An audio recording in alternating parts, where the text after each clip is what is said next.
Guillermo, en esta etapa de radicalización de la visión de la juventud en tu generación, también viene la formación de una nueva organización política que ha tenido un rol tan importante en toda la construcción de la democracia.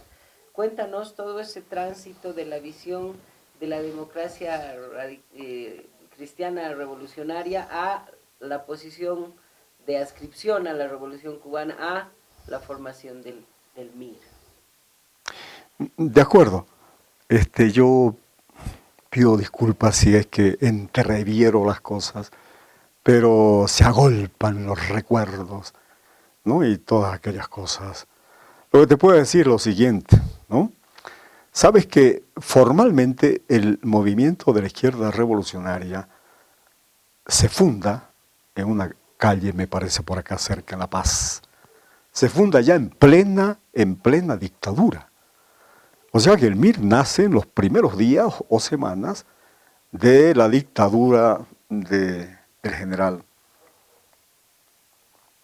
Banzer, ¿no? Esa es la primera cosa. La segunda cosa es que tiene la lucidez la élite política del partido que se funda de establecer la dirección política del partido en Bolivia. O sea, en plena represión de la dictadura, pues personajes como Jaime, extraordinario político a quien aprecio, admiro mucho, y Oscar Eid, ¿no? Determinan quedarse en el país y no salir al exilio para formar, qué sé yo, direcciones fuera del país. Esto es importante, ¿por qué razón? Porque de aquí viene la segunda división, o la primera, no me acuerdo, ¿no? Cuando se quiere establecer una dirección política del MIR en Santiago de Chile. Memo, yo te pido que el periodo previo, cuéntanos de toda esa etapa de formación política, de creer en la Revolución Cubana, ¿cómo los lleva a organizarse para fundar lo que fue este MIR con la decisión de quedarse? ¿Cómo? Claro. ¿Quiénes? Por eso te decía, para mí fue fundamental la decisión de quedarse.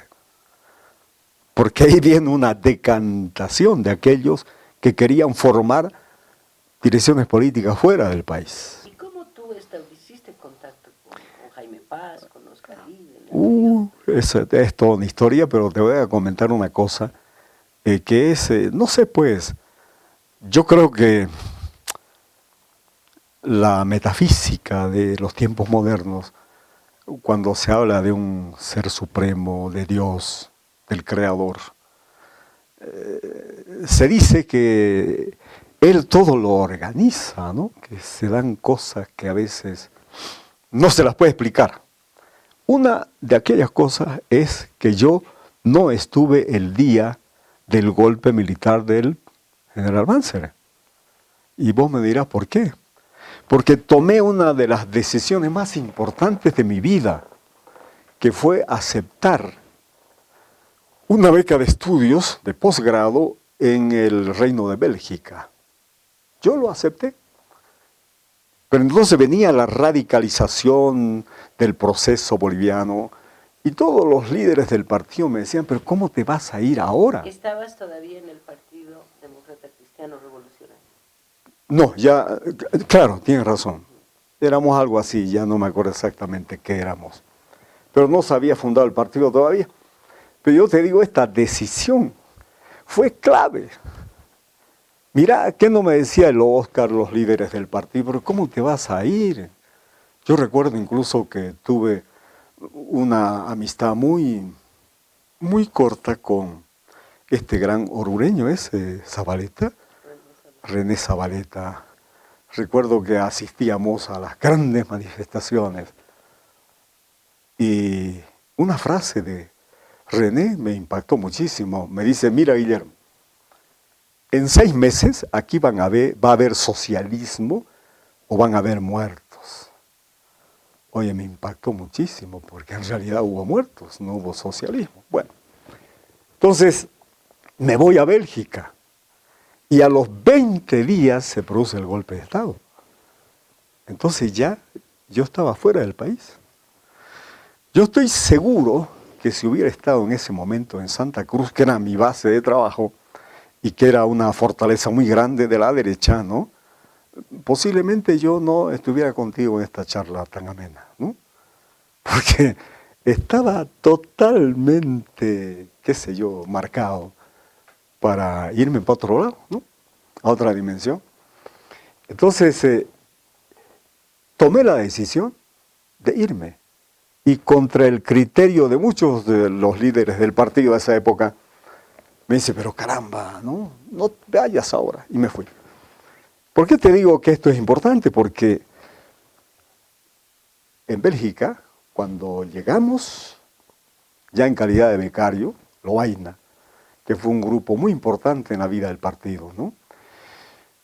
Entonces se produce el golpe y me recuerdo que éramos un grupo muy, muy interesante, pequeño, en Lovaina, pero los días ya del golpe nos reunimos en nuestro domicilio, Leañito, Alfonso Leaños, gran amigo y compañero, ¿no? Alfonso Ferrufino, gran señor, hermanos de la lucha política, nos quisimos como hermanos.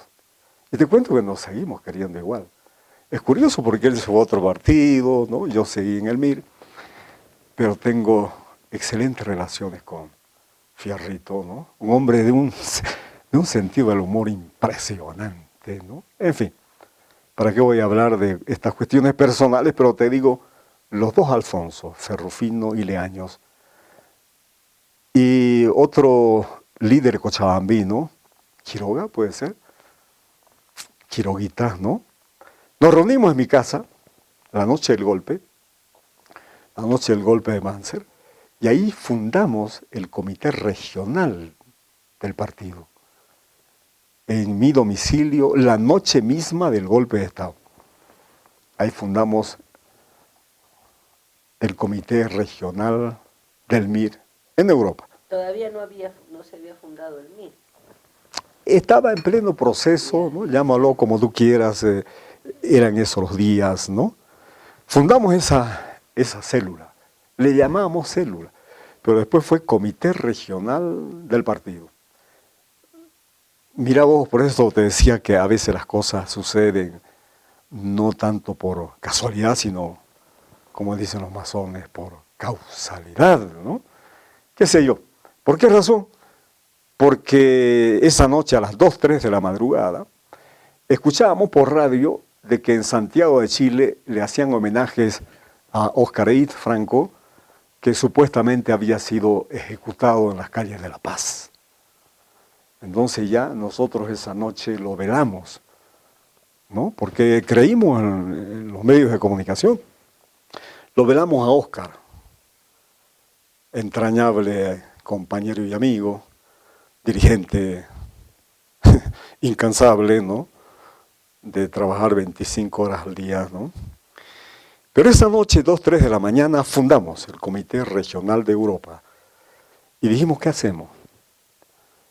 Y entre todos, los dos Leañitos, qué sé yo, Fierrito, éramos muy pocos. Mi esposa de la época, yo soy casado en segundas nupcias, mi esposa Gloria Cruz Justiniano, la mamá de Memín, ¿no? Mi hijo, y de Jerónimo, ¿no? Ella también formó parte de la fundación de ese grupo. Tuvo una repercusión, diría, extraordinaria. ¿Por qué? Por lo que te cuento ahora. No dormimos toda la noche velando a Oscar y a los compañeros del partido que habían muerto en la Icacota, que fue allí donde fue el único punto, después nos cuenta Oscar, el único punto triunfante de la resistencia al golpe en ese momento. Fue la resistencia armada en la Icacota, donde participó Oscar y otros líderes de la COP y todo aquello, ¿no? Entonces, esa noche definimos exactamente qué íbamos a hacer los 4 o 5 compañeros que fundamos el Comité Regional de Europa. Y dijimos, nuestra misión en Europa, en el viejo continente, aquí en Lovaina, es generar solidaridad con la resistencia en Bolivia y una solidaridad que se refleje en dinero, porque no estábamos afiliados a ninguna internacional, no teníamos pues de dónde sacar plata para mantener el partido, ¿no? Ya en la resistencia. Y me recuerdo, este es un hecho muy importante que lo quiero relevar aquí. A las 7 de la mañana, sin dormir, dijimos entre los 3, 4, ya, vamos a hacer nuestra primera visita. Perfecto. ¿A quién? En esa época estaba haciendo curso de posgrado este gran líder cruceño, el ingeniero Rolando Aguilera Parejas, el fundador de la Tahuiche. Estaba haciendo cursos allá, igual que nosotros. 7 de la mañana tocamos su puerta y le decimos, Rolly, hemos organizado la primera célula del partido en Europa y vos eres el primero a quien estamos acudiendo en este amanecer de dictadura. Era pues el 22 de agosto de 1971. Rolly, un gran señor, un gran líder cruceño, un patriota, un gran visionario, y te podría decir miles de cosas más de Rolly. Pasen muchachos. Nos invita a café, ¿no? Va a su dormitorio y nos da $50. Aquí está. Los primeros $50 que recolectamos en Europa, ¿no? Para la resistencia. Nos lo dio Rolando Aguilera Pareja, un gran cruceño, un gran boliviano. Que nada que ver con el partido, ni mucho menos, pero él ya había sido, me parece, ministro del general Torres, o del general Torres, creo. Bueno, entonces, te quiero relevar este asunto, porque yo estaba ya en la universidad, estudiando, aunque te parezca raro. ¿Sabes qué estudiaba yo? Posgrado, ¿no? Veterano y pionero ¿de qué? Estudiaba ciencias de la comunicación. Fíjate, ciencias de la comunicación en la Universidad de Lovaina. Claro que más me pasaba yo en los hechos políticos, recorríamos toda Europa en busca de solidaridad. Pero yo estudié ciencias de la comunicación y terminé mi año de posgrado, 2 años y medio, con memoria y todo. Pero al mismo tiempo, yo tenía, digamos, la vida garantizada allí, pero eso me permitía el activismo político. ¿Y en qué consistió el activismo político desde aquella noche que te estoy contando? En buscar solidaridad. Este hecho te va a alertar sobre la situación. Nos vamos al país flamenco. Vos sabés que el Reino de Bélgica está dividido en el país flamenco y el país francófono, ¿no? Él habla francesa y él habla flamenco, ¿no?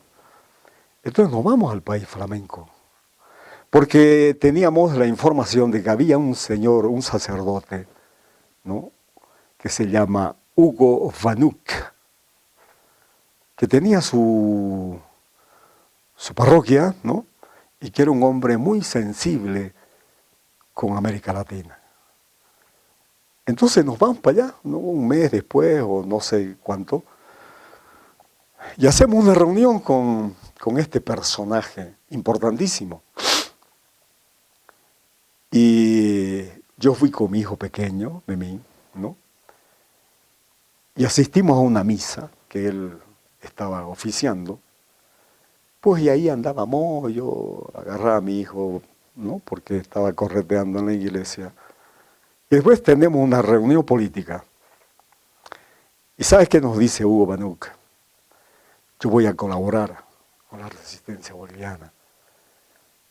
Y lo hago porque veo en ustedes autenticidad, son genuinos, ¿no? Por eso quiero participar de esta solidaridad. Ese fue el puntal de nuestro trabajo. Aunque no lo creas, básicamente en las parroquias de Bélgica, después íbamos a otras parroquias, organizamos el partido en varios países de Europa, ¿no?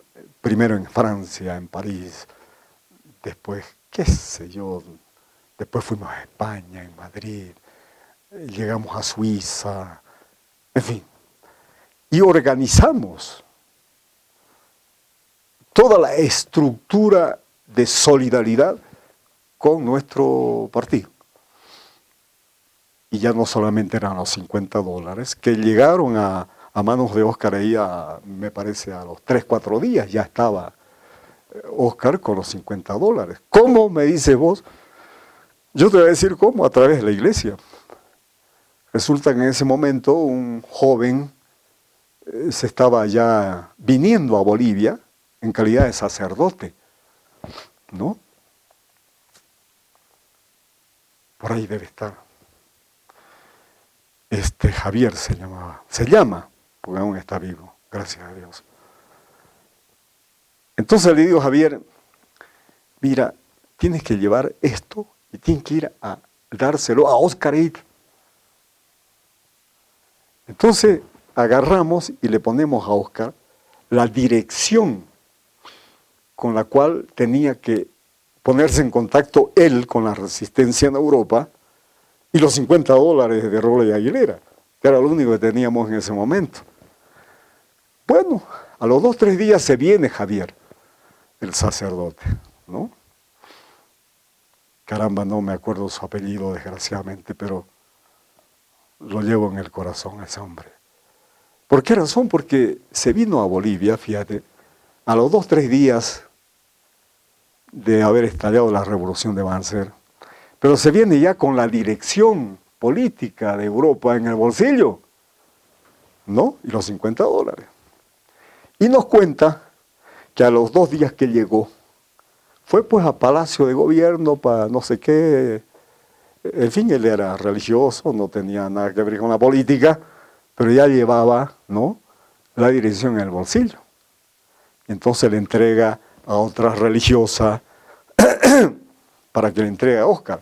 Porque, ¿no?, toda esa primera etapa que la conducía Óscar Eid, ¿no?, ¿sabes quién nos cobijó? Es decir, cobijó a Óscar y a los 2 o 3 compañeros que estaban en el partido, en la dirección. Las monjas y los sacerdotes. Las monjas y los sacerdotes, a tal punto que cuentan, ¿no?, parece que fue así, que la primera noche de resistencia de Óscar Eid fue en el tumbado de una de las casas de una monjita, ¿no? Que después ya la monjita iba a Europa, se juntaba con nosotros, ¿no? Se venía con un poco de dinero para mantener la resistencia y todo lo demás. Pero no puede escribirse la historia del partido en esos primeros días si no relevamos, ¿qué te puedo decir?, la participación, la vocación, la solidaridad de la iglesia rebelde, pues, en la época, ¿no?, que selló la línea del padre héroe, el mártir, claro, de la línea del padre Espinal y todo lo demás. No se puede entender cómo el partido se sustenta, ¿no?, en esa época, sin la participación de estos sacerdotes y de estas monjitas, que, bueno, pues pasaban sin ningún problema, tal vez el control de la policía política y todo lo demás. Impresionante, impresionante el rol que tiene esta gente en la vida de nuestro no del partido. Te podría contar muchas cosas sobre el particular, pero no quiero extenderme, pero ya sé lo que tú quieres saber. Así se fue formando el partido. Ya se fundó formalmente y se funda, tengo tal vez, qué sé yo, el pedigrí de haber creado el Comité Regional de Europa junto con mi esposa de aquella época, Gloria Cruz Justiniano. Una camba extraordinaria, ¿no? En fin. ¿Por qué razón? Porque de ahí para adelante, ¿no, querida Jimena? No se puede explicar la resistencia de nuestro partido sin el apoyo solidario de los resistentes allá en Europa, pues los sacerdotes, Hugo Banuk y Marieke, que era su ayudante, digamos así, pero un cura sensacional, que después ya pasó a colaborar solamente con el movimiento Bolivia Libre, ¿no? Pero él fue el artífice y nosotros éramos pues experimentados políticos ya en esa época, el Fierrito, el Leañito, el Quiroga, ¿no? Entonces nos desplazamos por todos lados, ¿no? Una vez que terminas tu curso en Bélgica, vuelves directamente a la clandestinidad y a ser parte de la... Pero por supuesto, yo Dirección Nacional. Mientras sacaba mi título de licenciado en Ciencia de la Comunicación de la Pontificia Universidad de Lovaina, ¿no? Con excelentes profesores, ¿qué te puedo decir a nivel de los mejores cineastas de Europa y todo lo demás, ¿no? Mientras hacía eso, ¿no? Pues colaborábamos con la resistencia, fuimos el sostén principal con la solidaridad de los sacerdotes y del pueblo europeo para que se mantenga. Entonces, yo quería venir de tal manera, tenía tal necesidad de venir al país, a incorporarme a la lucha clandestina, que no lo vas a creer. Yo di mi examen de tesis, que se llama así, la memoria que le dicen. Le mémoire, porque estudiamos en francés, te cuento, ¿no? Y yo tenía un francés medio chuto, medio acambado, ¿no? Pero me entendía, ¿no? Entonces, leí mi memoir, la memoria, y a los 2 días partí a Bolivia. Y aquí te quiero comentar una cosa bien singular, ¿no? ¿Cómo entrar por la frontera argentina? ¿No? Porque primero estuvimos en Brasil, en Buenos Aires, ¿no? Coordinando la resistencia, y después tenía que entrar a Bolivia, ¿no? Era la ilusión que yo tenía de venir a estar con los compañeros, con la dirección del partido. ¿Y sabes cómo entramos? ¿Te imaginas cómo entramos, cómo pasamos la frontera? En calidad de comerciantes minoristas además, ¿no? Qué sé yo, me disfracé, tenía, qué sé yo, como se hace en la lucha clandestina, uno se deforma un poco el mentón o lo que sea, ¿no? Pero ingresamos una mañana, qué belleza, ¿no? Una mañana ingresamos, teníamos un guía, un amigo ya de la resistencia en Bolivia. Y entonces se toca el pito e ingresan como 100, 150 comerciantes, ¿no? Qué sé yo, trayendo el pequeño comercio, pues. Aceite, azúcar, ¿no? Con Gloria y los hijos. No, por supuesto que no. Gloria se queda pues en allá como... Con Fierro. No, yo estaba solo. Porque se suponía que yo era un dirigente ya un poco fichado por la dictadura. Entonces se tomaron todos los recaudos, te cuento. Y fue, la verdad fue divertido, ¿no? Pero impactante a la vez, ¿no? Porque cuando estamos ingresando a nuestro país, ¿no? Veías vos a 100, 150 comerciantes, ¿no? Que me servían pues ¿qué te puedo decir? me arropaban, ¿no? Entonces yo era un comerciante más que estaba llegando al país, ¿no? Con el contrabando respectivo. Entonces eso fue el 16 de noviembre. Ya no recuerdo qué año, 74 me parece, ¿no? Bueno, por ahí. Y no salgo del país, sino a la democracia, ¿no? Ingreso a Bolivia para quedarme hasta la restitución de la democracia. Estuvimos 3 años en la vida clandestina, 3 años, hasta que se produce ya la democracia, ¿no? La lucha de las mineras, de las mujeres mineras, y qué sé yo. ¿Cómo organizaban la Dirección Nacional la resistencia en esos años? Porque fueron los años más duros a la ruptura del pacto militar campesino. Claro. Se puso más dura la dictadura y es el momento en que ustedes tenían una tarea tremendamente riesgosa aquí adentro. Sí, debes tener en cuenta una cosa. Todos éramos jóvenes, ¿no? 23, 25 años en la flor y nata de nuestra juventud. Con una mística, ¿no?, impresionante. Creo que fue uno de los elementos morales que explican el éxito del partido MIR en la clandestinidad. Estábamos decididos a todo. Hacíamos a veces,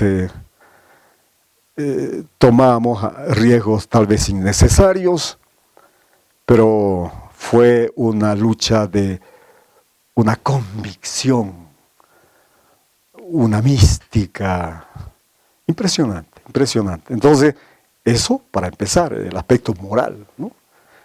El segundo aspecto es que todo consistía en lograr, si vos quieres, le llamábamos la legalización.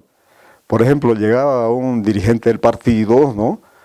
Entonces tenía que ganarse su legalidad. Llegaba con una determinada función, digamos un profesor universitario, un empresario, lo que sea, y se iba ganando su legalidad en la vida legal, en plena dictadura, ¿no? Y entonces así trabajamos. Claro, los dirigentes más conocidos no hacíamos eso, ¿no? Estábamos más en resguardo, digamos. Pero así íbamos organizando células. Es la vieja teoría del partido de cuadros, ¿no? Entonces, así lo hacíamos. Entonces organizamos primero en La Paz, ¿no?, en Santa Cruz, que era lo más difícil en ese momento en Santa Cruz, porque era el centro de acción de la derecha, pues, ¿no? Pero allá fuimos también a organizar el partido en la plena clandestinidad, ¿no? Bueno, hay acá una anécdota de mi vida en esa época que es la siguiente. Resulta que Juan del Granado, ¿no?, un hombre muy riguroso en cuanto a la doctrina política, ¿no? Yo era como un tiro al aire, digamos, no entendía mucho esto no había tenido oportunidad de leer, por ejemplo, de manera estructural el marxismo y todo aquello, ¿no? Pero en la dirección clandestina, donde estaba Juan del Granado, ¿no?, este hombre se inventa una teoría. Dice, nosotros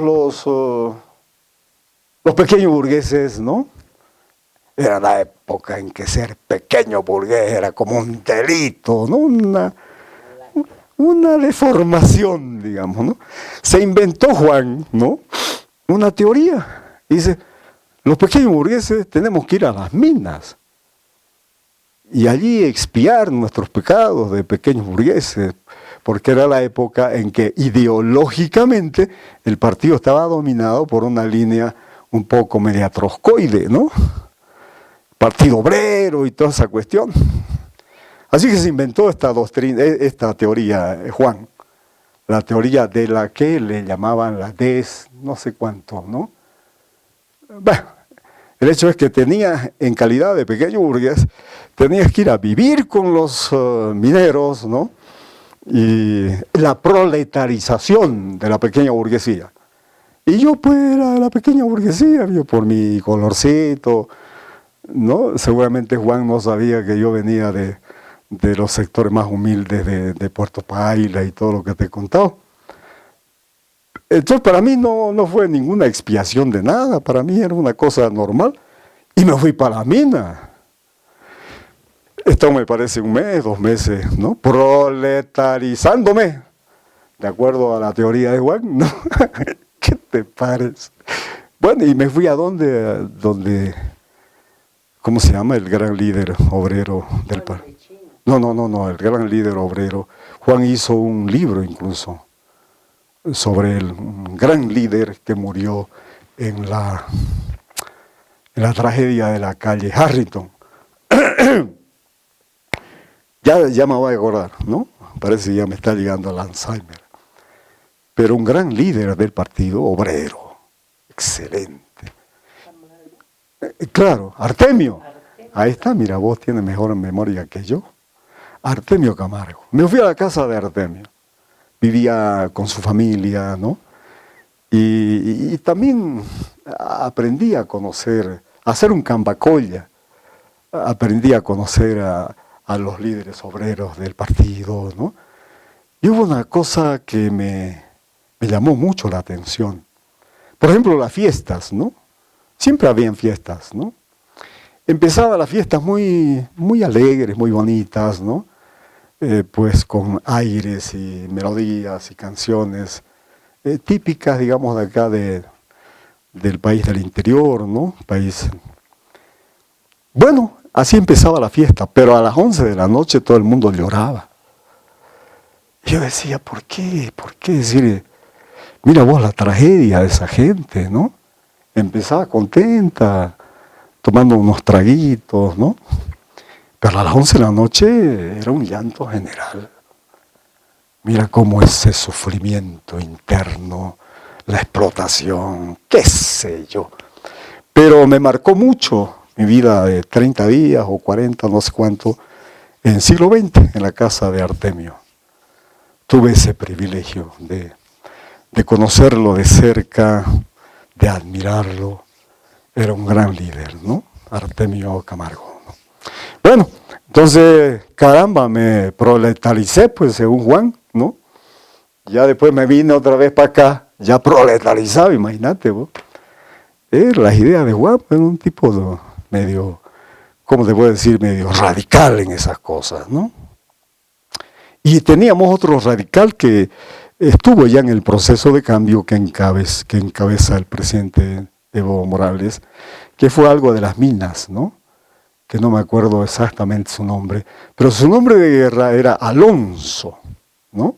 También un doctor en ciencia política, nos daba, qué sé yo, clases de marxismo y todo lo demás. Bueno, ¿por qué te digo esto? Porque en esa época, no sé exactamente el mes, la fecha, los años, se produjo lo que yo llamo la gran revolución intelectual, ¿no? No solamente del partido MIR, sino que después de la Revolución Nacional, que tenía una doctrina, llega este pensamiento político que es con el ingreso de Jaime Paz y otros líderes del partido que estaban en el exilio, llegan en la clandestinidad y sin duda ninguna creo que le pertenece de manera originaria esta doctrina, esta filosofía, este pensamiento político a Jaime Paz Zamora, ¿no? Llega Jaime con estas ideas renovadas, ¿no? El entronque histórico con la Revolución Nacional. Y patrocina Jaime y los líderes del partido, yo también entre ellos, un seminario que marcó nuestra vida para siempre.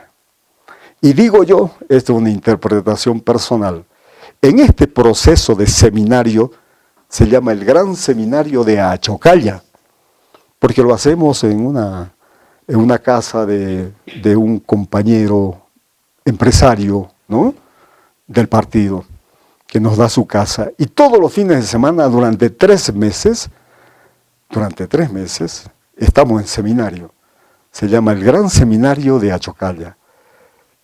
Que alguien debe tener, porque lo grabábamos, alguien debe tener el extracto o los resúmenes de nuestros diálogos y discusiones durante 3 meses, que eso me parece que es fundamental que las nuevas generaciones políticas vean, aprendan con H, ¿no?, lo que hicimos 7 dirigentes del partido, que te lo puedo señalar con los dedos, ¿no?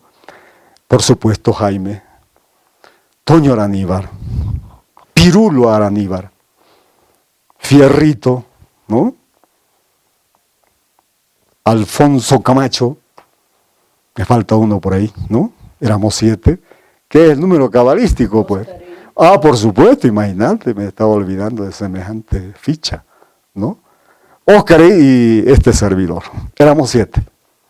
Durante 3 meses, cada fin de semana, nos reuníamos en Achocalla.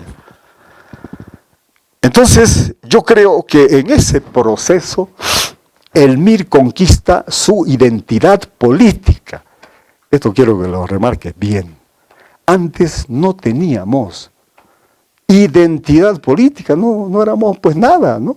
Éramos medios demócratas cristianos, qué sé yo, después pasamos a otra cosa, pero siempre con, yo llamo, en mis interpretaciones, siempre con una ideología prestada, no era nuestro.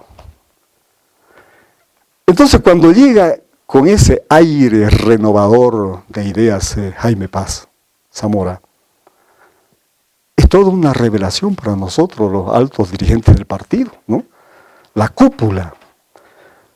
Entonces, lo esencial de este pensamiento se resume en lo siguiente. ¿Por qué carajo, no? Me disculpo, ¿no?, por el carajazo, ¿no? ¿Por qué carajo estamos en busca de una revolución en otro país, en la Unión Soviética? Porque habían prosoviéticos también, los comunistas, qué sé yo, ¿no? Pero lo que más marcó fue la Revolución Cubana.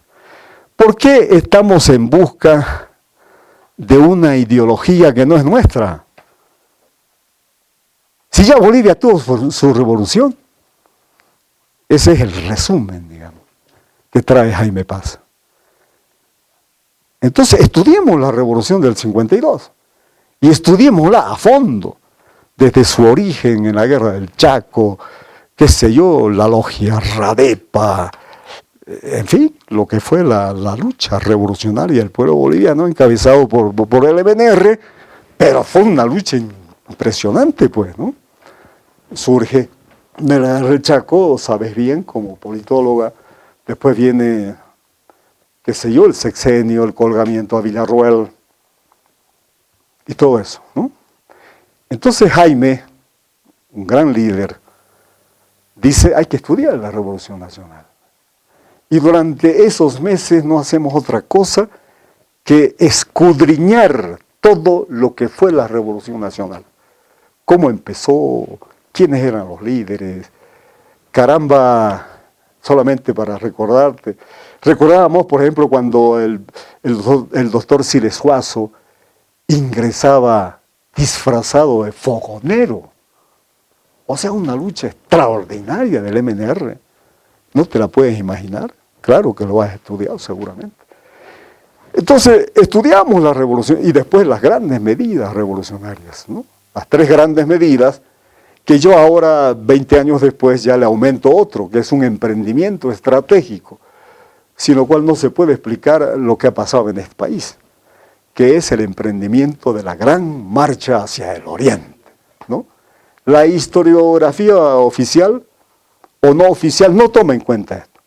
Pero yo, sin embargo, que escribo cada semana, tú sabes bien, hace 8 años, que cuando me dice mi actual esposa, el segundo gran amor de mi vida, ¿no? Me dice,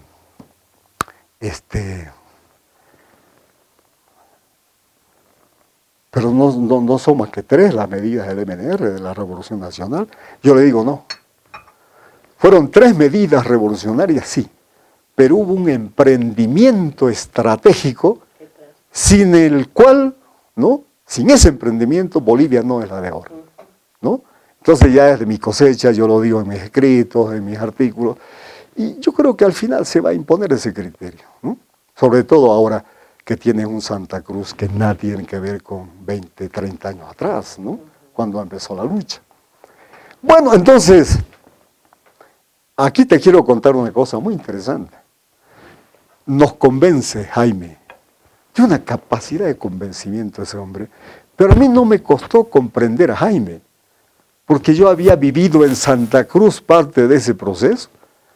En Santa Cruz yo me reunía con los movimentistas, ¿no? Como si fueran mis hermanos. Sobre todo un gran líder cruceño que ya murió, del MNR, que era don Aurelio Saucedo Jiménez. Un viejo extraordinario, un hombre, un revolucionario a todo, ¿no?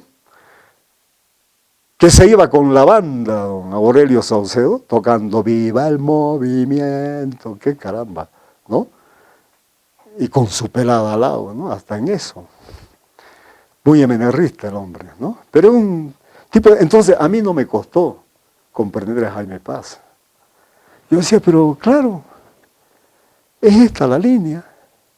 Y desde entonces me adscribo dentro y fuera de la Dirección Nacional como un seguidor del pensamiento de Jaime Paz, en lo que corresponde a la teoría de el entronque histórico con la Revolución Nacional. Ya yo estaba entroncado en Santa Cruz, obviamente.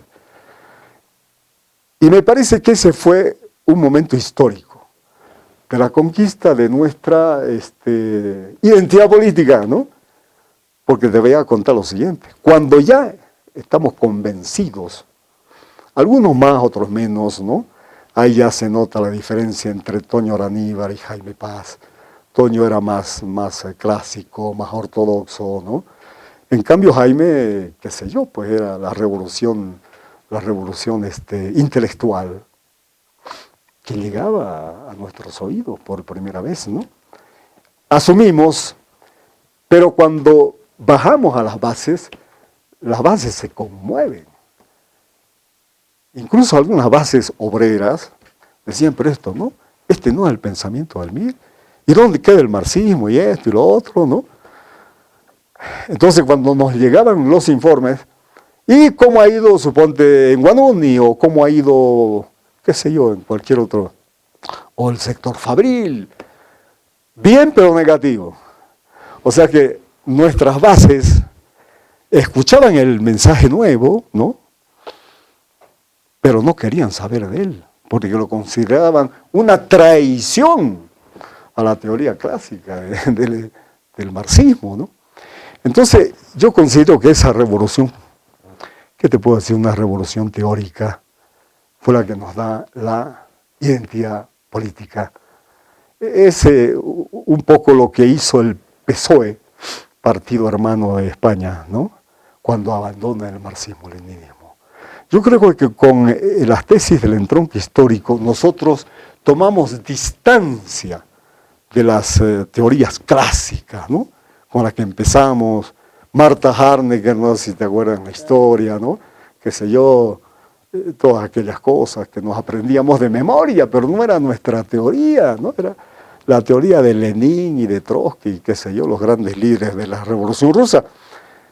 Pero con el entronque histórico nace, digo yo, te lo digo como mi cosecha personal, nace el MIR, que después se alía con el MNRI, y llegamos al poder con el doctor Siles Suazo, del presidente del cual yo fui su ministro, pero ya con la nueva teoría, ¿no? O sea, el nacimiento ideológico de identidad política es la revolución que nos trae Jaime Paz Zamora, ¿no?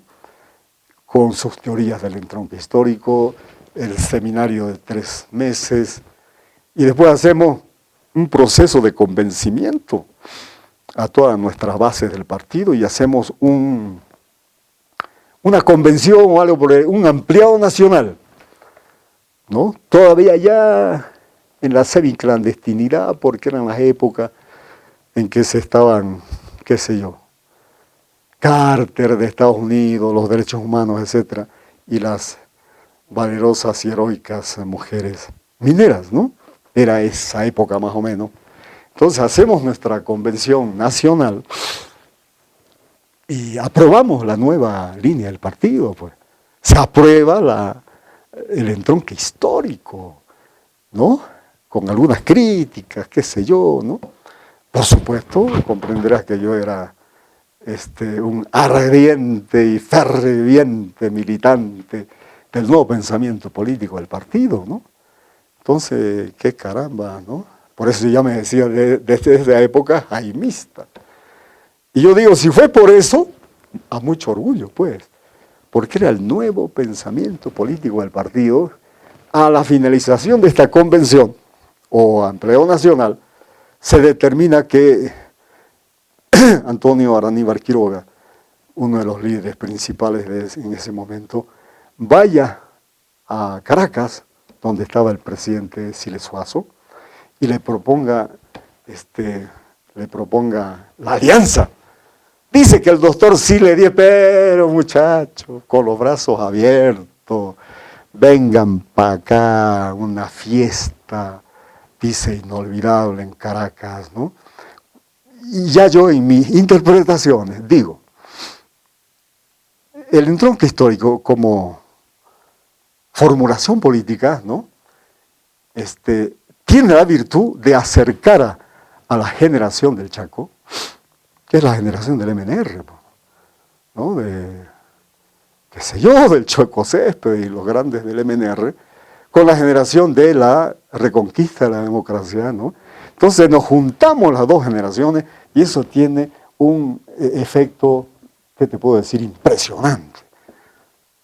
Porque esa fue la química política. Ahí se funda la UDP y la UDP, más allá de lo que se diga o no se dijo, su fracaso y una serie de cosas, y cosas que no se han dicho aún. La UDP fue una formación, un frente de masas, ¿no? Impresionante. Pero eso fue, ¿por qué razón? Porque las dos generaciones se encontraron para formular la teoría de la UDP, pues, y todo aquello. Entonces, es un momento, yo diría, fundacional, como dicen los sociólogos, ¿no?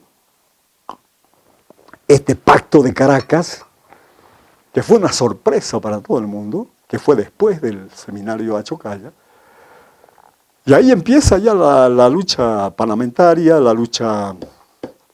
Yo era parlamentario en esa época porque se restituyó algo así, no me acuerdo, o estoy confundiendo de dictaduras, ¿no? Cuando se postula la restitución del Congreso del 80.